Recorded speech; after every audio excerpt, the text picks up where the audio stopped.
చాలా బాగున్నారండి. అసలు మీ రీల్స్ అవి ఇవి చూస్తూ ఉంటాను, మంచిగా అనిపిస్తూ ఉంటుంది నాకైతే. అయితే మీరెవరు, మీదే ఊరు, పేరెంట్స్ ఏం చేస్తూ ఉంటారు, ఏం చదువుకున్నారు? నేను ఏలూరి ప్రశాంతి, మాది ఖమ్మం అండి. సో డాడీ అంతా వ్యవసాయము బిజినెస్ అవి ఉన్నాయి చూసుకుంటూ ఇంకా అక్కడే కంటిన్యూ చేస్తాము. ఇప్పుడు నేను ఈ మామూలుగా జనరల్ లైఫ్లోనే డిగ్రీ వర్క్ చేశాను నేను. ఆ తర్వాత నా లైఫ్ తెలియకుండానే ఈ ఆధ్యాత్మిక వైపు మారిపోయింది. ప్రశాంతి, మీరు ఇంతగా పూజలు చేస్తున్నారు ఇంత చిన్న వయసులోనే, ముఖ్యంగా అంటే ఇంట్లో పేరెంట్స్ నుంచి వచ్చిందా మీకు ఈ భక్తి భావం అనేది? కాదండి, నాకు కళలు వస్తాయి బాగా. అంటే ఎవరికైనా చెప్తే నార్మల్గా ఉంటుంది, కానీ నాది కళ రావడం అనే దానికన్నా కూడా నేను చేసి చూపించేదే పెద్ద కార్యం. కళ రావడం ఒక ఎత్తు అయితే, అది చెయ్యాలనే సంకల్పం తీసుకోవడం, నా మనసులో అలా పుట్టడం, ఇదంతా దేవుడికి సంబంధించిందే కదా. మనం చేసేదేముంది, అంతా ఆ శివపార్వతుల అనుగ్రహంతోనే నేను నడుస్తున్నాను అని కొంచెం కొంచెం, అంటే స్టార్టింగ్లో నాకు అర్థం కాలేదు. నేను కూడా చేస్తున్నప్పుడు నేను పూజలు ఎక్కువ అవుతున్నాయి అనుకున్నప్పుడు కూడా కొంచెం డౌట్గా ఉండేది. తర్వాత అలవాటు అయిపోయింది నాకు. చేస్తూ చేస్తూ చేస్తూ పాలాభిషేకం అని నేను 108 కలశాలతో నాకు అమ్మవారు కళలోకి రావడము, అంటే 2-3 టైమ్స్ వచ్చిందండి. ఒక్కసారి వస్తే నేను నమ్మలేదు ఫస్ట్. సరే నాకు వస్తూ ఉంటాయి కదా, ఇది కామనేలే అనుకున్నా. అమ్మ కనపడము, నల్ల విగ్రహం అనమాట అండి, చాలా పెద్దగా ఉంది.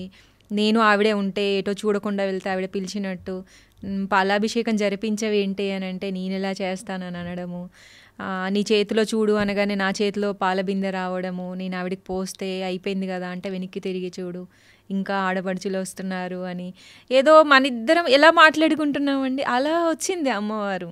నేను ఫస్ట్ నమ్మలే, రెండోసారి అలాగే వచ్చింది, మూడోసారి అలాగే వచ్చింది. తర్వాత నేను పెద్దవాళ్ళని కలిశాను. అసలు నాకు ఎందుకు ఇంత పెద్ద కార్యం, నాకు ఎందుకు ఇలా కల్లోకి వస్తుంది, నల్ల విగ్రహం అంటే మూల విరాట్ గర్భగుడిలో అమ్మవారు అలా ఉంటారు కదా, అలా చేయనివ్వరు కదా, నాకు అలా అనిపించిందండి.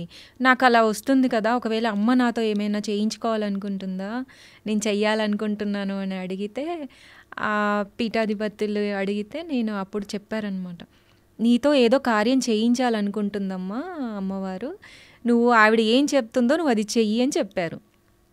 అలా చెయ్యాలి అంటే అది చిన్న పని కాదు కదండి. ఇంతమంది ఇట్లా నాకు ఇలా కల వస్తుంది అంటే బయట జరిగింది యాస్టీస్గా రాదు, కానీ రిలేటెడ్గా నాకు వస్తూ ఉండేది.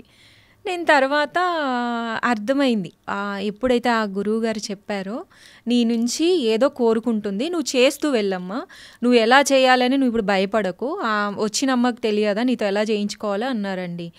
లాస్ట్ ఆగస్టులో 1,00,000 పసుపు కొమ్ముల నొమ్ము చేశా.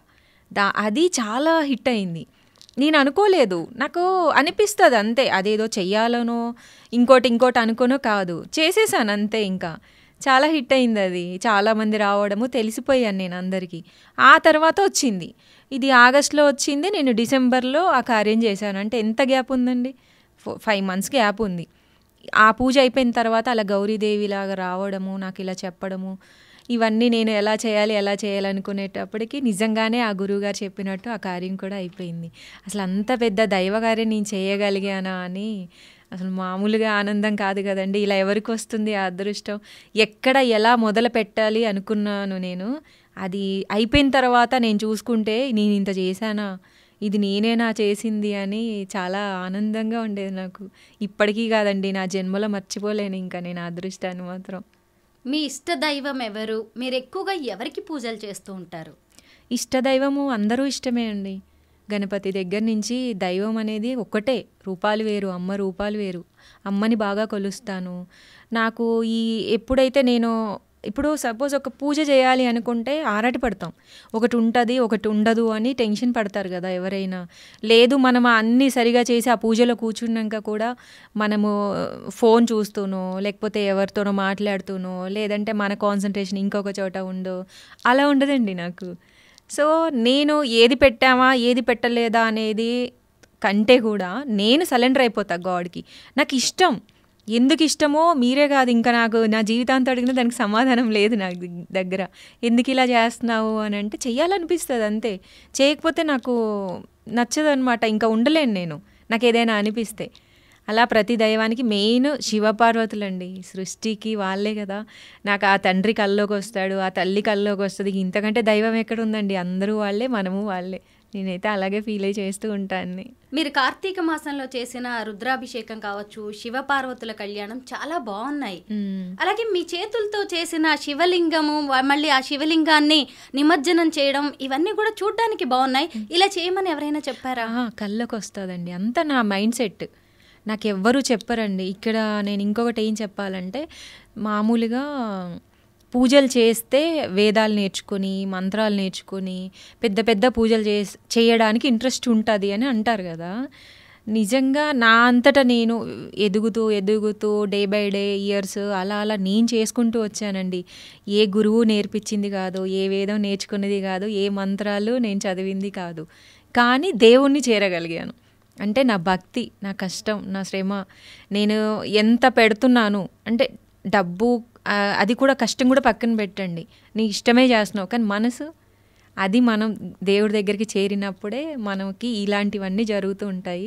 అలాగే చేరగలిగాను నేను, అంతే. ఇంకా మీరు గతేడాది చేసిన 108 కలశాలతో పాలాభిషేకం అనే దాంతో మీకు మంచి పేరు వచ్చింది. అంతకుముందు కూడా మీరు పూజలు చేస్తూ ఉండేవాళ్ళ? వేలల్లో ఉన్నాయండి, చాలా పూజలు ఉన్నాయి. మా దగ్గర ఉండే వాళ్ళందరికీ, మా ఫ్యామిలీ మెంబర్స్కి తెలుస్తుంది కదా, బాగా చేసేదాన్ని. జనరల్గా అందరూ నోములు, వ్రతాలు, సీజన్లో వచ్చే పండుగలు అలా చేస్తారు కదా, నేను వాటికి ఎక్కువ ప్రిఫరెన్స్ ఇవ్వను. అవి నేను పెద్దగా పట్టించుకోను.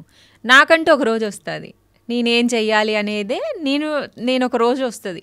అది నేను పెట్టుకున్న డే కూడా రాదండి, వాళ్ళు ఏ రోజు అనుకుంటారో అదే రోజు అయిపోతుందేమో. ఒక రకంగా ఒక ఆరాశక్తి అంతే. ఇక ఎవరో చేపిస్తున్నారు, ఇది ఇంత సాధ్యమైతే అవ్వదు.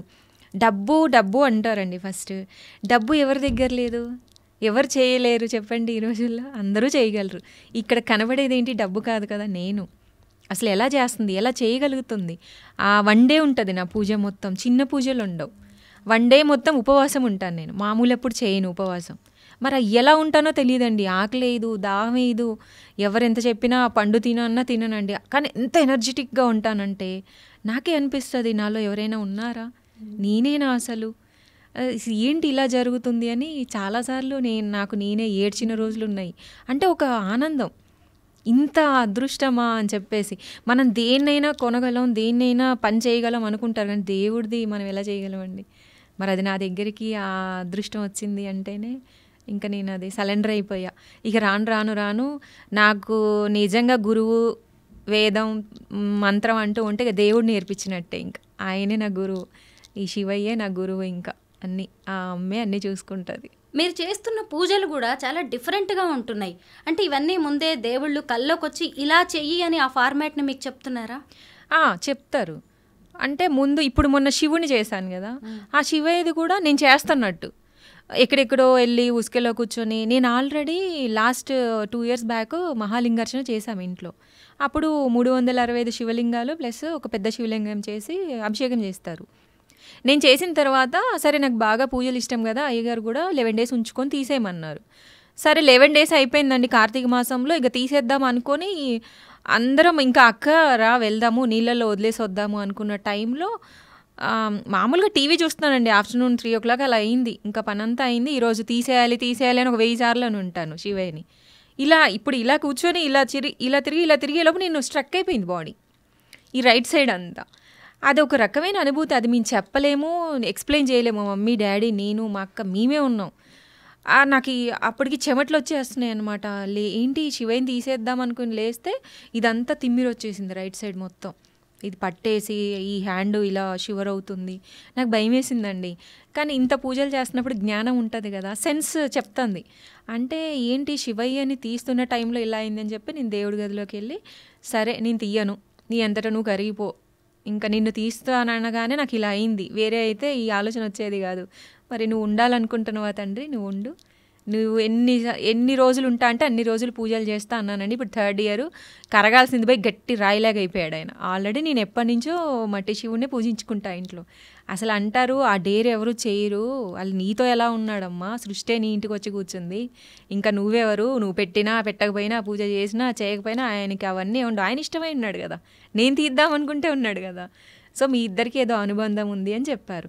అలా అలా మళ్ళీ వన్ ఇయర్ గ్యాప్తోని మళ్ళీ ఇలా ఇప్పుడు అనిపించిందండి. అలా నేనేదో శివుని చేస్తున్నట్టు ఎక్కడెక్కడో తిరుగుతున్నాను. ఇంట్లో చెప్తాను, మనం బయట అందరికి చెప్పలేం కదా. చెప్తూ ఏంటి మళ్ళీ నాతో ఏదైనా చేయించాలనుకుంటున్నాడా అని చెప్పేసి అంటే అనుకోవడం నుంచి బయటకు వచ్చాను నేను. లేదు, నేను శివయ్యని చెయ్యాలి, ఇదే కార్తీక మాసంలో నేను మహారుద్రాభిషేకం మహారుద్రహోమం చెయ్యాలి అనుకున్నా.